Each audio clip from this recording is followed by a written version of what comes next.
Bil-mod kif fis-sajf li għadda l-Gvern fetaħ is-settur turistiku kif għamel intefqu miljuni ta' euro għal xejn għax minkejja l-għajnuniet li nataw fil-ġimgħat u x-xhur ta' qabel bil-mod kif infetaħ l-ajruport l-ammont ta' każi attivi reġa' tilgħal fuq u l-irkupru ma sar qatt. Hekk iddikjara d-Direttur Ġenerali tal-Assoċjazzjoni Maltija ta' Min Ħaddem Joe Farrugia meta kien qed jagħlaq konferenza tal-aħbarijiet dwar ir-riżultat ta' stħarriġ fost in-negozjanti fi żmien il-pandemija u l-effett ta' wara. Il-pakket li kien offra ta' għajnuna n-negozju kien tajjeb u aħna kondenna li kien tajjeb, kien qed ikun effettiv. Simultanjament rajna it-tnaqqis fil-każijiet, imma mbagħad minħabba ċertu deċiżjoni li ttieħdu reġa' tela. Allora issa infaqna ħafna miljuni għal xejn, stajna frankajniju.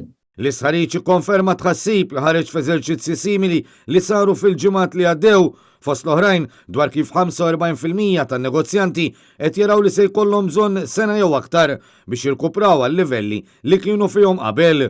L-isħariġ wera wkoll kif matul l-2020 aktar minn 75% raw tnaqqis fin-negozju tagħhom meta qablu l-2019 mal-2020. Barra minn hekk kienu 14% l-kumpaniji li keċċew xi impjegati bi 53% minnhom baqgħu ma reġgħux daħlu impjegati fl-istess postijiet.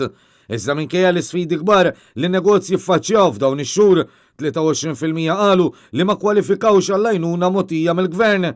Fid-dawl ta' dan it-tħassib kollu, l-EMEA jippreżentat ukoll diversi proposti fosthom li min jażel minn rajħ li ma joħux it-tilqim m'għandux jingħata lif tal-kwarantina. Min-naħa l-oħra l-Assoċjazzjoni appellat lill-Gvern biex jiddiskuti mal-stakeholders kollha possibbli xi pjan ta' ristrutturar ekonomiku għandu pjanat għas-snin li ġejjin.